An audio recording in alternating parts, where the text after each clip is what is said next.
Ready when you are. I already hit record. Yay! Welcome to this episode of the Montpelier Happy Hour here on WVEW 107.7 LP Brattleboro, your community radio station. You can also find us on our Facebook page, the Montpelier Happy Hour, Emilie's YouTube channel, and the Montpelier Happy Hour.captivate.fm. So if you want the happy hour, it can be the happy hour every day, all the time. But just the same episode over and over again for a week. Well, there's always that. There Unless are you want years. to go to our back episodes and We have subscribe. years of back episodes. Yeah, which you can find on our website or iTunes or Spotify. Mm-hmm. Yeah, so you could just have a playlist. So good. The things you could learn. So many things you could learn from that playlist. For instance, a couple years ago, we had Representative Noyes on the show to talk about the Office of the Child Advocate. And is that finally coming to fruition? And, he had introduced the bill, I think 3 different biennium.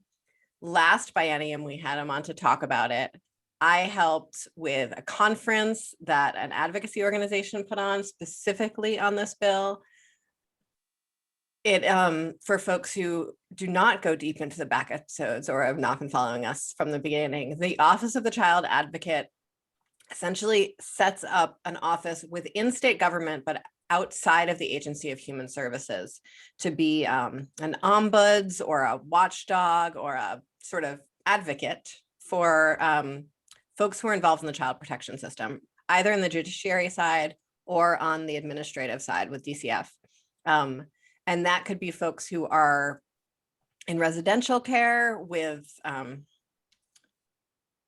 something that is managed by the state of Vermont, or residential care that is outside of the state of Vermont that's contracted, or folks who are in foster care. It could be families. And it's also for people who work in the child protection system and are feeling like they need a hand outside of their regular line of command. And so of all of the bills that float around, this is the one that I've felt for a long time would have the most direct, resonant, meaningful impact on the lives of folks in Windham County. And it passed unanimously on the House floor yesterday. Congratulations. Yeah. Congratulations. I got teary about it on the floor, and there wasn't even any debate. And so I was like, I have all of these feelings and I have nowhere to put them. And I'm very happy about it. Well, yeah, you've talked often about how badly needed this position was as a buffer and as someone who could give voice to people who may not always have voice in the process. Absolutely. It really is such, when you're involved in the child protection system, on any side of it, just control and power is so incredibly complex, because you're talking about people's relationship with their children, and you're talking about vulnerable children. And so that brings out the very core of people's feelings and behaviors, the best and the worst. And it's just, folks need another hand to hold, who they can trust, because they know won't be making the decisions, the immediate decisions about their kids' lives or about their jobs.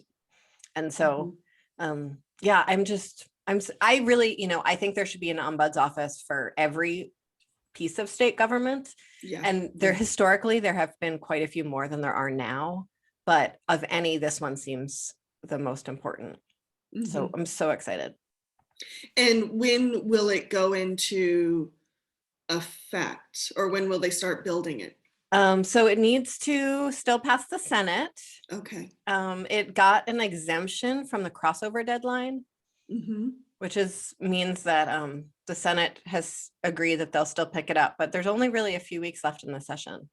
And so I'm hopeful that it will pass this session, but it's possible it won't. And then from then, there is an appropriation for it in this year's budget. So it would start next year, but hiring needs to happen and the folks need to get their office going and that kind of thing. So in a best case scenario, January. Okay. And things very rarely follow a best case scenario. So true, especially when we still have this thing called the pandemic going on. Yeah. Well, still, congratulations to you, Emily, and everyone who has put in a lot of work. Yeah, and I just want to call in, celebrate. The Root Social Justice Center have for quite a number of years had a really cool peer-to-peer advocacy / support group for families of kids who have been in state's custody. And I absolutely don't remember the name of that group, but they've been operating for a while, and they provided some really compelling testimony. As well as I know a lot of DCF workers who provided testimony both on the record and off the record to members of the committee about how much they saw the need for this office. Okay. Yes, thank you to all of them as well. Yeah. Well, great news to start up what will probably be quite the conversation. We are talking today about a bill called S53, which, for those of you who have been watching the Happy Hour, you probably know that one of the things Emily and I like to do is dig into the process and the systems and the stories and the assumptions that create all the bills and legislation that we deal with every day, day in, day out. And I'm feeling in many ways that S53 is a great example of this. It does have a good story. It does have a good story. It has started out, if you read the original as introduced legislation on the state website, S53, it's a page and a half long, and it basically says exempt feminine hygiene products from the sales tax. Take the 6% sales tax off of pads and menstrual cups and anything related to the human menstrual cycle. It's probably one of the most simple pieces of legislation I've ever read. And then it went to the House. To my committee. To your committee. Yes. And when you read the legislation as it stands now, of course, it's still going through the process. It is now about feminine hygiene products are nowhere to be found. No, they're still there. They are? Still there. Yeah. Okay. They're not obvious. What is obvious is the restructuring of corporate sales tax or corporate taxes in general, adding a sales tax on cloud-based software and exempting military pensions. And according to the JFO, doing some of these things in fiscal year 2022 could raise as much as 2.6 million in revenue. And there was a quote in Digger from Becca Ballant, who seems not to be very happy about this. Oh, she was just playing games with me via a journalist. And I think some people took it a little more, some people other than me took it a little more personally than perhaps they should have. Well, I love this quote. Yeah, it's really good. She described it as a tax Christmas tree adorned with many baubles, which... Yeah. She actually said gaudy baubles, and I wrote to her and said, I do not do anything. They might be baubles and they might be shiny, but they are not gaudy baubles. Excuse me. Yes, especially given you are styling today, so we have to keep gaudy out of the... Yeah, no, these are shiny baubles right here on my ears, but they are not gaudy. No, they aren't. Anyway. So, and Scott, of course, is in favor of exempting the military pensions. He's gone on record. Favor of that, yes, he is. So in favor of that. He loves that one. And it's just so interesting to me because here's something that started out feminine hygiene products. I have to, as someone who has paid much in taxes for them over the years, I was like, yay. And now we are talking about very different things. So I'm curious, Emily, like, how did we get from here to there? Well, first, this is like a little piece of legislative housekeeping that I feel like I need to do for the forces of equity. So they're called feminine hygiene products in the legislation on both sides, both as it passed the Senate and then as it passed the House, because Vermont is a member of the Streamlined Sales Tax Agreement, which is an agreement with, I don't know, maybe a third of the states. I should really have that in front of me, but I don't. With a large number of states to structure our sales tax language the same way, in order to just ease everyone's experience of it. And the language in the Streamlined Sales Tax Agreement says feminine hygiene. And so anything we do regarding sales tax needs to match up with the Streamlined Sales Tax language. When I reported on the bill and when I've written about the bill, I've done my very best to refer to menstrual products, because I think it's important for us to remember that not all women menstruate and not only women menstruate. And the word feminine hygiene also feels like weird and creepy in 1950s-ish. Yeah, so, I hear you. Yeah. And so just want to sort of name that. That's why we're using this weird archaic language. And we actually don't right now have a point person to the Streamlined Sales Tax Association, because the person who was on it for many years did not run again this biennium. And so we're trying to move a new person onto that. And I'm hoping one of the first things that they tackle is helping the Streamlined Sales Tax Association Update its language. So, yeah. But that's not the story we are here to tell, is it? No. Okay. So I'm going to do a little bit of like legislative politics 101, and then we can talk about the content of the bill. Is that okay? That sounds perfect. Yep. So we've talked a lot about crossover and before crossover and after crossover, but quick refresher, there is an imaginary line in the middle of the biennium, which is usually the week after town meeting break, which is about halfway through the approximate length of the biennium, of the session, excuse me. And that imaginary line that is drawn, called crossover, is an agreement between the House and the Senate and the House, that any bill that is voted out of one body before the crossover deadline will be picked up by the other body. It doesn't mean that they'll pass it, but it means that at least it will get time in the committee.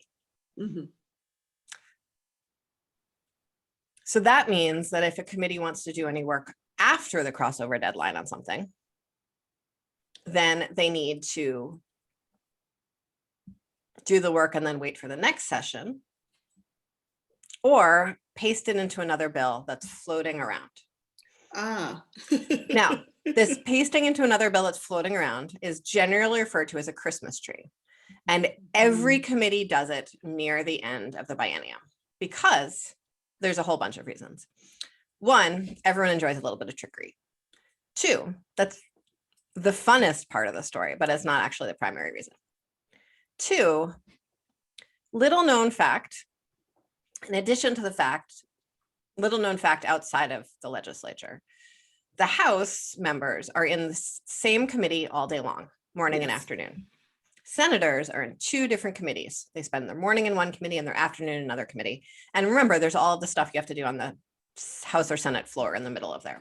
In addition to the fact that they spend half the amount of time in committee that House members do, they also, each Senate committee is essentially its matching buddy best friend committee in the other body. There's usually, a Senate committee usually has two matching buddy committees for each single Senate committee.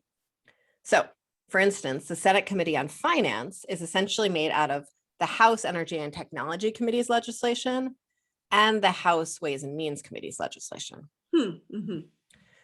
Or the Senate Committee on Economic Development is made up of the Housing, General and Military Affairs Committee in the House and the Commerce Committee in the House. And there's a few like random things that sort of break that rule a little bit, but that's essentially how it operates. So that means that, and other very important point, if when bills meet crossover and they go over to the other body and the other body makes some changes to it, because that's what people do when they have something in front of them, especially when they're elected to make changes to things. And then it goes back again and the other side is like, I don't know about these changes. I have more changes. And then, so after that third round, isn't this the funnest morning story? Yeah. And then actually, after it the is. third round, if everyone's like, no, this like passing a piece of paper back and forth isn't working for us, we need to sit down and talk to each other about it, then a committee of conference is appointed. Right. Yeah. The thing is, given that the senators are on 2 committees and that each Senate committee does double the jurisdiction of each House committee, and each Senate committee is smaller than each House committee by a lot, about half the number of members. If you can't, just to remind people, how many people in the Senate, how many people in the House? I never remember that number, and it's really embarrassing every time, and I wish you hadn't asked me. Sorry, I think it's about 140 in the House. It's 150 in the House, and then I can never remember the Senate number. It's very low though. Yeah, it's almost not half very many of what's them. in the House. Yeah. I feel so busted. It's like something I should know like the back of my hand, and I just don't. You're going through very deep legislative processes. We'll forgive you about not knowing the exact number of the body. So what that means is that we can't have committees of conference for every area of disagreement.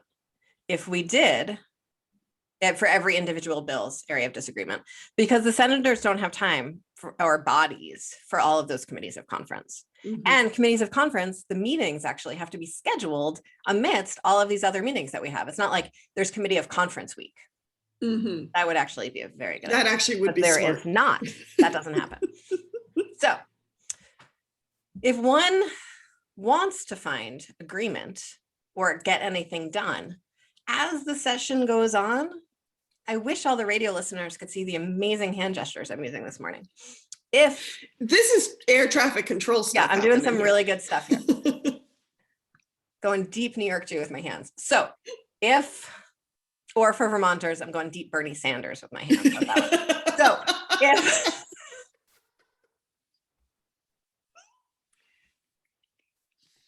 if the House wants to get the Senate to be able to pay the attention that is required to the bills, we as House members need to narrow their field of vision as much as we possibly can. Okay. And so we do that by assembling what is often referred to as a Christmas tree. And so what that means is 3 bills that have all been sort of in the works get narrowed into 1 bill. Because say there's like 3 bills, you have 8 bills that you're working on, but 3 bills are really in motion, meaning they're popping back and forth. You want to even narrow it down to 2 bills that are in motion so that you only have 2 committees of conference or whatever. So that's an important piece of the puzzle.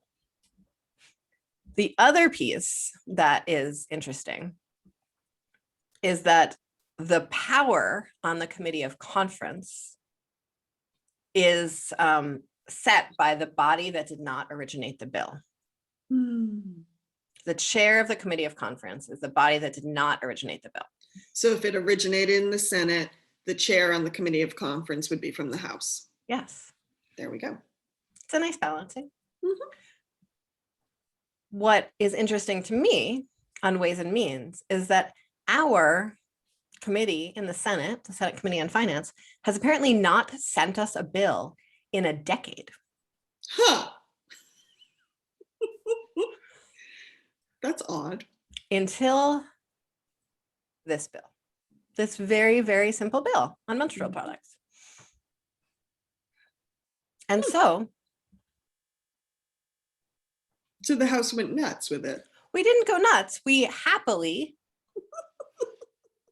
and I think there's actually a lot of interestingness around the menstrual products conversation and language, but around like, is it actually an issue of justice or not? Or are there greater issues of justice and then onwards from there? And we can talk about that if you want. But what we did was we attached a bill that we've been working on for a really, really, really long time and is actually incredibly impactful for Vermonters and the Vermont economy, and is really about like making corporations pay their fair share and centering Vermonters' lives. And we put that in the bill so that it would have a chance of being paid attention to. And then there's some other stuff that's put around the edges that is absolutely Christmas ornaments. The military pay, the cloud tax, and those are intended, A, to raise revenue to cover some other things, and B, to help bring everyone along for the journey, because there's something for everyone in this bill. Unlike Christmas trees, where like, I don't know, usually I shouldn't really be talking about I don't really know very much about actual Christmas trees, going back to the New York Jew thing, but I do think generally a pretty Christmas tree follows a similar theme rather than having something for everyone on it. But maybe like family Christmas trees have something for everyone. I don't know. I guess it depends on your family. So that is the logistical side of the story of how we came to this piece of legislation. And happy to talk about each section of it whenever you're ready for that. Thank you. Yeah, I think we'll do that in the second half because we're getting near to needing to take a break. Well, thank you for that, Emilie. And you know what I found so interesting reading through the bill this morning and then kind of comparing some of the press releases that have been released by different players in the game, as well as some of the news coverage. What I found so interesting is that you're right, there is something in this bill for everybody. And the restructuring of corporate sales tax is huge. And that's an issue I think you and I have kind of circled around a little bit in other conversations. Tiny clarification, it's corporate income tax, not corporate. Sorry, I'm thinking sales tax. Yeah, no. I'm just appreciate that. I know that I'm just clarifying for the other people who are listening. Yeah, we don't want to confuse people more than they have to be. But what I find so interesting in the conversation that seems to be coming out of this is that even though there's something in here that could be for everyone, the conversation is a little bit either or. Yeah. And I'm finding that I wish I had something brilliant to say about it. It's just that, we do this so often.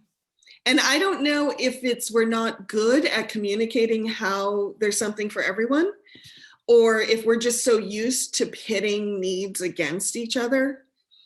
Like the conversation has kind of been, just to boil this down to being very simplistic, it's like, look, either soldiers get a break on their military pensions, or women get a break on menstrual products. Like that's kind of how it's coming out, even though it may not actually be that in practice. So are you hearing that? Is that kind of? So yes. Yeah. There are pieces of this bill that I like a lot more than other pieces of this bill. And that's true of almost any bill that will make it out of a committee, because the committees are arranged to reflect the full legislative body, with on some level the assumption that is, if it can make it out of committee, the body, meaning the full House or the full Senate, will probably come along, because there's sort of like a micro macro thing happen. There were so many amendments on this bill and so many divisions, and I can explain divisions in a second. And I am grouchy lately. I know I'm not the only one who's grouchy lately. And so I feel like it's okay to just say to the whole world right now, I'm really grouchy lately. Spring is not bringing me the burst of joy I thought it would. I haven't gotten my vaccine yet. I don't even know if I'll feel joyful after that. Things are hard. People are dying. I'm grouchy. Numbers are going up. It's not pretty. Yes. Yeah, no. And like the police won't stop killing people. It's just like there's a lot going on and I'm feeling grouchy. And Zooming all day is not like the most heart tending activity. My life is very good. I don't actually, anyway. So I'm grouchy lately. Maybe it's just my grouchiness. But I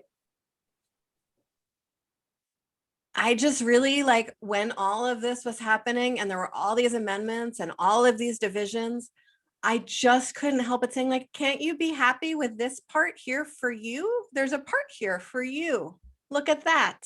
It's, I read a lot of cooking blogs, and a lot of like sort of the cooking blogs, they're about like weeknight dinners or whatever, and cooking for kids, if you're a person who actually cares about food, is about like making sure the meal is divisible.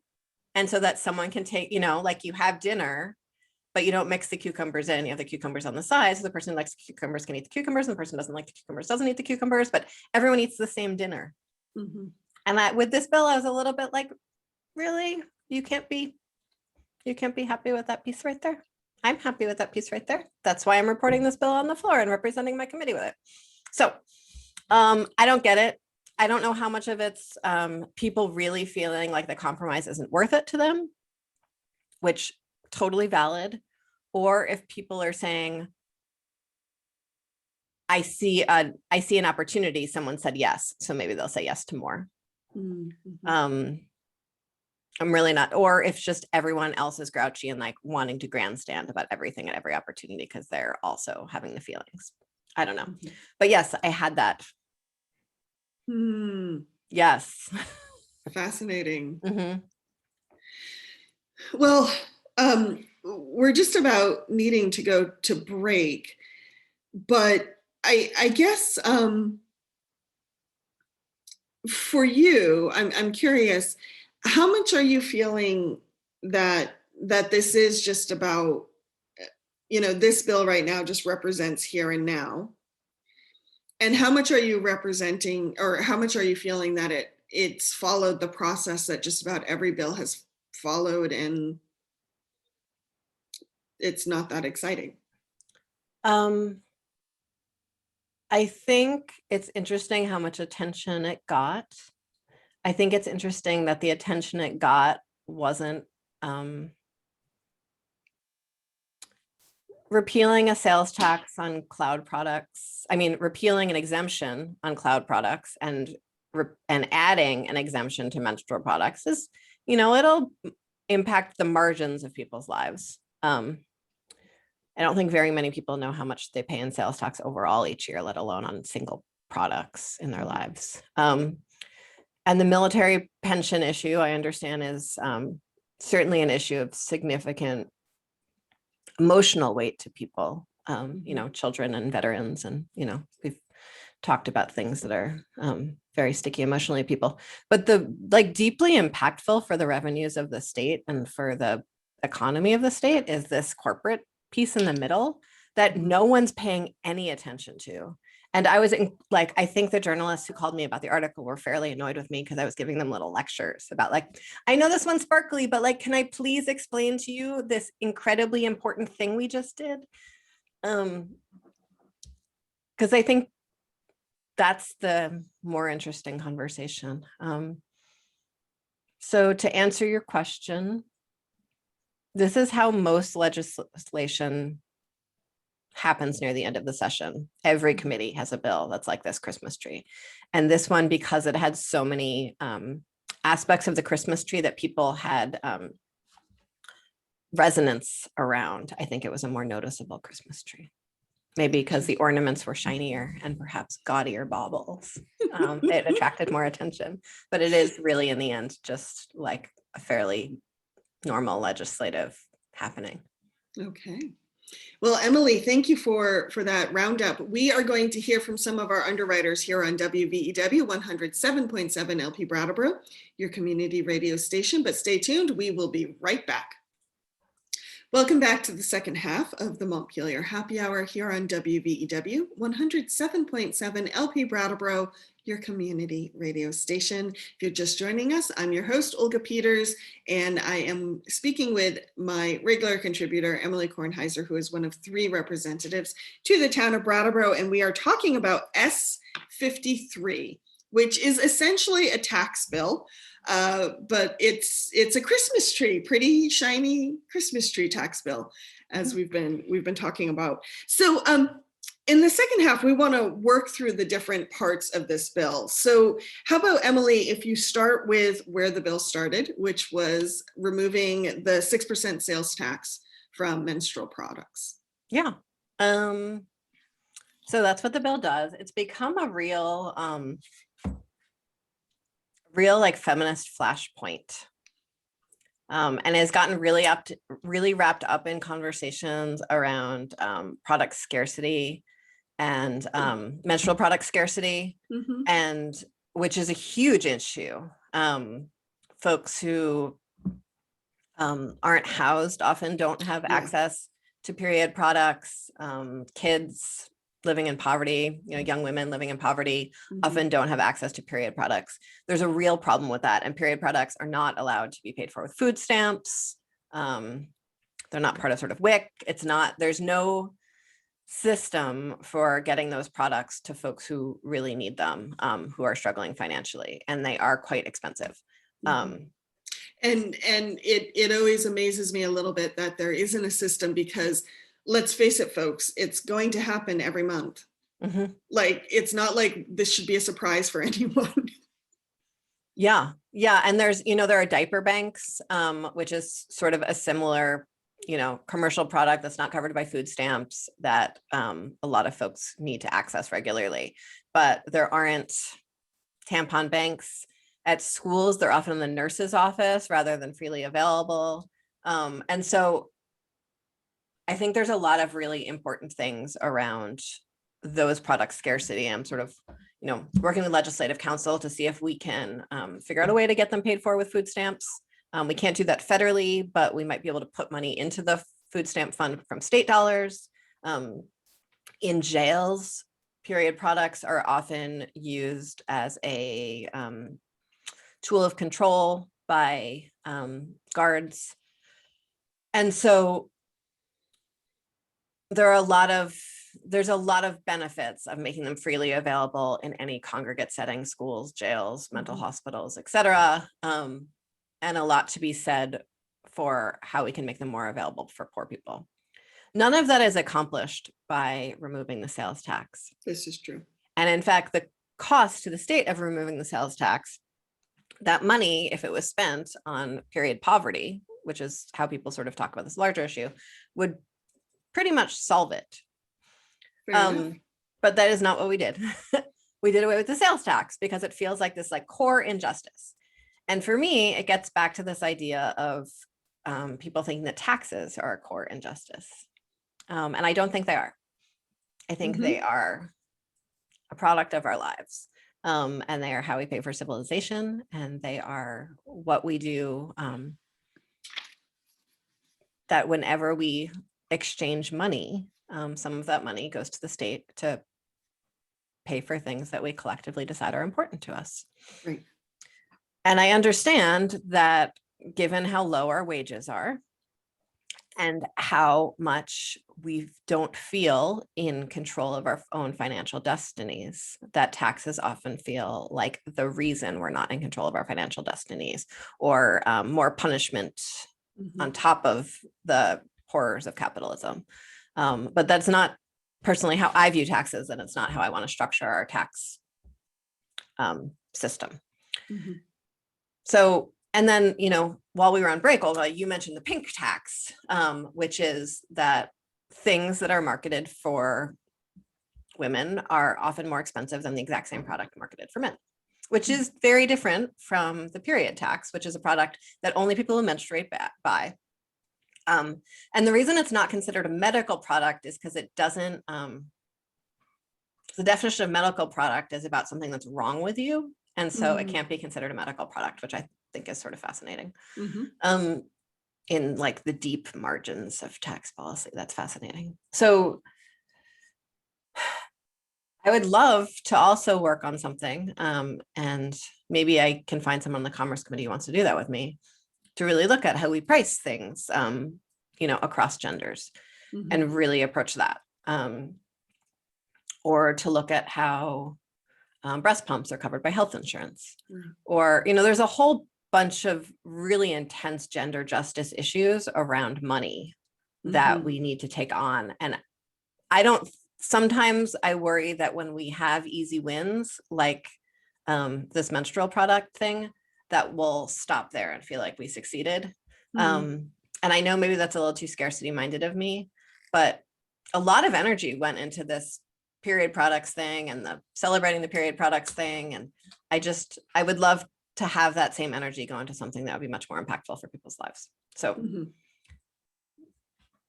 that's I beyond think, period products. yeah, I think one thing that ties on a kind of emotional conceptual level, that ties this tax to some of the other bigger issues you talked about, is, you know, when we tax or don't tax products, quite often there's this concept that, well, if it's a necessity to someone's life, like food, clothing, you don't tax it. And so I think for a lot of women, you know, having that tax on menstrual products, being told, well, we're taxing this because it's not a necessity. It's like, seriously? Yeah. And so, yes, it is definitely, you're right. There are other ways of addressing gender financial issues that are much more important and would have a much bigger impact. But I'm just throwing that out there too, because I think it does tie into why some of these gender inequality financial things are even existing, is because of how we're thinking about what people need. Absolutely. And it's interesting. I think the reason behind the idea that our food and our groceries and our clothing aren't taxed isn't about the fact that they're essential products and that's why they're not taxed, because it's different in every state. I think in Vermont, the reason we don't tax those things is because it's a flatter tax. And so folks at lower incomes are spending a greater proportion of their income on those things. And so would be disproportionately taxed on that. And, you know, I think it makes sense to throw menstrual products into that category as well. But I think it's not that we don't tax necessities. It's that in order to have an overall progressive tax system, we don't want to emphasize taxes that are as flat as that one. Interesting. Again. Well, again, I mean, this show is about the stories behind the stories we tell about our society. So yes. Yep. That's what we are digging into. Also, sorry, last thing. Oh, no, I was go ahead. very looking forward, just like my, you know, sprightly Brattleboro feminist self was super looking forward to like answering a lot of questions on the House floor about menstrual products. And I was looking forward to talking about them on the House floor and like hoping someone would explain to me what a cup was. And I was just like so psyched on it. And I didn't get a single question. That was very disappointing. Do you want me to ask you what a menstrual cup is? So no, I don't. I'm just, you know, I was just hoping. I was just hoping to talk about the period blood on the House floor and I didn't get a chance. So just wanted to. Oh, so sad. It is. So what did take up the most of the conversations about S53? So one thing that took up a lot of the conversation was the so-called cloud tax. And the history behind the cloud tax is that in Vermont's existing sales tax structure, products downloaded from the cloud should have always been subject to tax. And about a decade ago, a little more than a decade ago, when this was happening a lot more, when we like got download speeds that a person would ever download something, people, the tax department and some folks working in this industry felt like the boundaries were really confusing and this was really nascent, and advocated for and got an exemption to the sales tax. Basically, on the assumption that this was like an emerging industry and people didn't quite understand how it was going to work yet. So we should let it figure itself out a little bit. We have figured it out, right? Like, I think most people now use the internet. Most people download things from the internet. If they have the internet. If they have the internet, we're doing a lot of really good work to bring the internet to all the peoples. And this is the future of how people buy things. And so our tax structure needs to follow the future, not the past and not even the present. So we are repealing an exemption to the sales tax. We are not creating a magical new tax on IT products. We are just repealing an exemption of the sales tax. And I don't feel like that's a semantic issue. I feel like that's a really important piece of the conversation from like a corporate justice issue, like perspective or something. Because I'm getting a lot of, I think there's been a lot of conversation about how dare we tax this essential emerging industry. But it's not, like I said, it's not a brand new tax. It's just the same tax that customers pay on all of the other products that are made more in the real life. So that's what we did. There was a lot of debate about it. One thing that's sort of an issue of confusion for some folks is that in the debates about the cloud tax over the last maybe 4 years, there's this idea around software as service, infrastructure as service, and platform as service. Which you can say SaaS and PaaS, but you can't really say IaaS. And so you just have to, because there's little acronyms written out, but it doesn't work to read them. And I hope I didn't violate the radio rules with that one. You were talking about something very specific. You were talking about an acronym. Great. I think you're fine. Thank you. Thank They're you. probably going to be more upset that we said the word menstruate. Oh, really? Yeah. Oh, Sorry. Oh, FTC, you're so silly. So anyway, the idea of sort of software as service is it's like the thing that you would have bought in a box before, but now you don't buy in a box because you don't have a disk drive, you download it, like Microsoft Office or QuickBooks, or I don't know if anyone even listening even remembers what software looked like in a box, but that's the deal. And then other things are sort of have never been down, like they've never been in a box. They are just in the internet ether. And as we talked about this and talked about just taxing software as a service, the industry kept on coming in and saying, you can't tax this because we can't figure out what the boundary is between platform as a service and infrastructure as a service or software as a service. And so we said, okay, if the boundaries are so fuzzy between these three things, we'll just apply the sales tax to all of it and call it a day. Yep. Done. So that's what we did. And that was fun for me because one of the ways that lobbyists kill bills is they come into committee and they just create confusion. That's like the best way to kill a bill. You just come into committee and you go, this is so much more complex than you could ever understand. Look at this shiny bauble and this shiny bauble and this shiny bauble. You mean they come in and they put a Christmas tree in the middle of the table? They do. And then they set it on fire. And the ornaments go flying all over the room and everyone goes to look at a different ornament that's flown all over the room and the committee loses its focus and the thing doesn't happen. And so that's clever. I was really psyched to say, okay, it's confusing. Let's tax more of it. And so that was fun. And I actually think is good policy because it is confusing. It is in fact a spectrum and not distinct buckets. And sort of last detail that I find interesting, generally when you move along the spectrum from software as a service to infrastructure as a service, it's more common for states, and about half of states tax some form of this. It's more common for states to tax the software as a service than the infrastructure as a service. But as you move along the spectrum from one to the other, infrastructure as a service is owned by like 2 corporations worldwide, basically. And software as a service is a much more diverse industry. Right. And so I'd rather have some of the burden sit further along the spectrum myself. And so that's a nice balancing that happened policy-wise, in addition to just the glee around the Christmas tree. So that's that piece.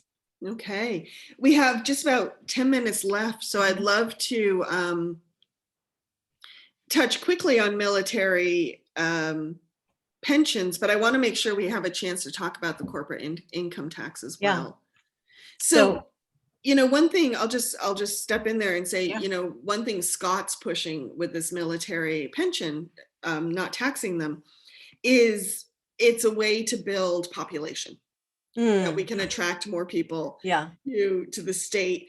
I spoke with John Hagan, who Mhm, is a retired veteran mhm, himself, and I said, does this ring true for you? And he says, well, folks who are in the National Guard are probably already in Vermont because this is their home. And so this is where they serve from. So it doesn't really mean too much for them. He said, those who are retiring who have served elsewhere, um, yes, they can shop around. And since many retire in their 30s or 40s, they can have a whole other civilian career. Um, so that was, one veteran's mhm. response to the issue. I would love to hear yours. Well, I'm going to talk about the evidence in a second, but one piece of this puzzle, which I found interesting, is when we have a lot of veterans who are serve in the House. And I think it's important to differentiate that the military pensions that we're talking about here are only for folks who completed a full career of service within the military. It's not folks who served some tours. It's not all veterans, it's military retirees, Okay. which is a much narrower group of people. Mhm. And so most Vietnam vets are not military retirees, they're veterans, just like Right. as a very practical example. So we have all of these folks in the House who are either vets and sometimes also military retirees. And they kept on talking about how no one would want to retire here without this exemption. And I'm like, you are serving in the legislature and you live here. So what are you talking about? Like they were just living examples of their own, the opposite of their own arguments. But in terms of the data, there is no evidence at all that this particular tax exemption helps support movement into the state. The two states that also don't tax, that also tax military retirement is California and Virginia. Which if I close my eyes and think about states with a lot of retired military, those are two states that I think of almost immediately. And I know nothing about this stuff. They have huge numbers of military retirees into those two places because they have bases there. Right. And people tend to retire where they are. Or they return to their home, or they return to their home community, or people make a lot of decisions about where they're going to live. And when we talked some time ago about the $10,000 recruitment nonsense that the Agency of Commerce has been pushing. And it just that's not how people make life decisions. New York, which is, right there on the other side of the border, does have an exemption from taxing this pension and has many fewer retirees per capita than we do. So there's really no quantitative evidence about this at all. I understand that it feels like an issue of respect and that maybe an individual person who people might have individually met at some point might feel like that's not a state who respects me in my service. And so I don't want to live there. That doesn't bear out in the numbers, though I'm sure it bears out in the hearts of genuine humans who are genuinely making decisions. I don't want to discount that. So there's that. The other piece of this that I think is really important is that Vermont works really, really, really hard to have a progressive income tax system, and exempting one category of pensions, especially given that military retirees tend to be a little bit above median income, is not progressive. Both the pulling someone out for exemption by class rather than by income level, and the actual particular class of this is not necessary. By sticking to just the $10,000 that we passed here, it's slightly more progressive, but there's still some discomfort. And I think politically, in the midst of these really dynamic, difficult, painful conversations that we're having about pensions for state employees and teachers, the idea of pushing this wider than the $10,000 is just unconscionable to me. I'm sorry. I just, because again, we're like prioritizing one class of people over another. Fair point. Yeah. Fair point. So I know there's so much more we could talk about here, but we do have just 5 minutes, and I know you have to get to another meeting. So corporate income tax, just can you give us some highlights about why you feel this was an important part to add to the bill? Yeah. So corporate income tax, there's like a little cardinal couple Oh, flirting with each other outside my window. somebody's having a happy spring. Yeah, someone's having a happy spring. So corporations, and I'm not talking about businesses. I'm using corporation as a very specific technical term here. We're not talking about pass-through corporations. We're talking about actual corporations.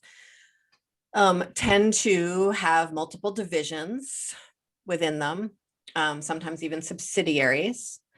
And those subsidiaries and divisions operate in different jurisdictions, in different states, in different countries. And one of the ways that corporations avoid taxes, corporate income taxes, is by moving profits and revenues from one subsidiary to another. So, but what we are actually allowed to do under state taxes is say anything that happens within the corporation is considered within the whole corporation. And so a bunch of sections of the corporate reforms are about basically this idea of creating a unitary filing group. And there's what we do about that with international profits. And there's what we do with it with profits that happen outside the state or revenues that happen outside the state. So we're bringing them all into one big lump and saying it all counts as your corporate profits or your corporate revenue. That's a really important one part because it means that they can't shuffle off everything to all the pieces, right? Which is, we know, like, even those of us who really just like read about an article about this like once a year or so in the paper know that that's a thing that corporations do, right? Yeah. Another piece of it is how we understand what the share that a corporation pays should be due to Vermont, because these are corporations that are operating across multiple states and multiple countries. And there are a lot of different ways that states decide that, but usually it's a fraction of something that happens in the state. And so what we are applying in this case is saying fraction of the sales. That's how we decide how much presence you have in our state in terms of the taxes that are due. How much sales have you done in our state? And then what is that as a fraction of your total sales nationally? Okay. I think this is really important for a few reasons. One, sales are where profits are made. When someone has people in a state, meaning payroll in a state, there are, of course, labor is turned into profits, but labor is turned into profits via sales. It's not, that's how labor is turned into profits. Right. And payroll taxes are paid. When people have property in a state, that means that they're investing in the infrastructure of the state on some level, and they're paying property taxes on that.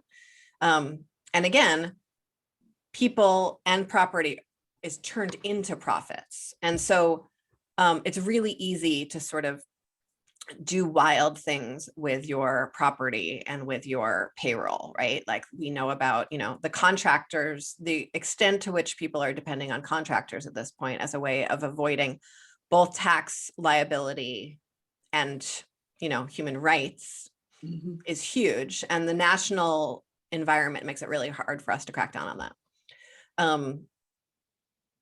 And similarly with property, people lease property rather than owning property. We don't want to incentivize people to lease rather than own. We don't want to incentivize corporations to contract rather than hire.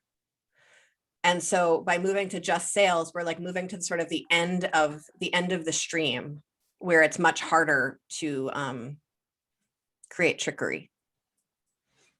And so that is like the sole way that we are going to measure someone's presence in the state for their corporate liability. So that's one huge chunk of the bill. The other piece that's really, really fun is the corporate minimum tax, because even within all of that maneuvering we just did, this is, I think, the best I've explained this thus far, and I've explained it so many times. I'm impressed. Thank you. Yeah. I'm really excited. Even within all of that, there's still corporations who do a brilliant job of avoiding tax liability. And so we're saying if you're operating in the state, there's still a minimum tax you must pay. Because corporate income tax is derived on net income, right? Like people can have all kinds of exemptions that bring down their tax liability. But corporate minimum taxes are based on gross receipts, which is essentially sales. Right. And so we're lining those two things up. And again, those are things that are much harder to do trickery with. And we're saying if you're operating in the state, there's a minimum tax you must pay. This was put into place about a decade ago. The corporate minimum taxes were quite low. We had a very different international corporate landscape a decade ago. And we saw very different sales into Vermont from large corporations a decade ago, because we did not have the level of internet sales that we have now. Good point. So what we did was we lowered the lowest bracket, because in fact, there are some corporations who have gross receipts below $100,000 a year. Because sometimes people just organize things as a corporation because that makes sense to them. So for instance, I know of like a general store in central Vermont that's organized as a corporation. We don't need their corporate minimum tax to be that high. Right. But what we found when we did a little more digging with the tax department, because they were just sort of the bulk of corporations have fairly low gross receipts, because the bulk of anything is going to be sort of, centers towards the middle. That's how a normal curve works. And we don't get full information from the tax department. We get things in buckets in order to protect the privacy of filers. And so we asked the question, not like, what are the brackets that you would set up if you were setting up like fifths, but in fact, what is the bracket, the highest bracket that would include the top 10 filers? The top 10 gross receipts of the top 10 filers. And we found out that there were corporations operating in Vermont that have more than $250 million a year in gross receipts that were paying just a couple $100s a year in taxes here.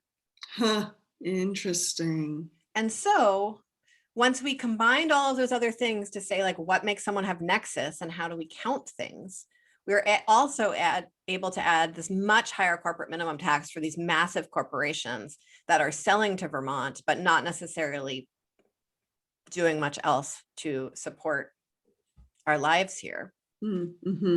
And bring that minimum tax up quite dramatically, and is now in line with New York State. So wow, that was really fun. That feels like, seems like an accomplishment. It sounds, at least in the realm of political posturing, that the Senate is not interested in picking this up this year, but it is an incredibly important way that we make sure that Vermont, corporations operating all across the world are paying their fair share for what they are doing in Vermont. And so I'm really excited about that piece of the bill. And I'm hopeful that even if the Senate does not have time for it this year, they will find time for it next year, because this is still the first year of the biennium. Yes. What I'll say quickly before you head out, what I find interesting about this corporate income tax is, one reason property taxes and education taxes feel high for a lot of people. And one of the things that we struggle with in this state is most of the tax burden often does fall on residential property taxes. By restructuring this corporate tax, what it has the potential to do is spread that burden out.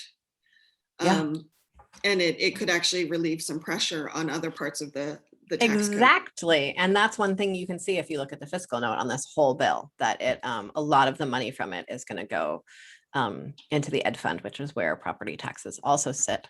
On that note, Olga, I would like to make a toast to your birthday, your second pandemic birthday. Happy birthday. I am so glad to be doing this show with the best host.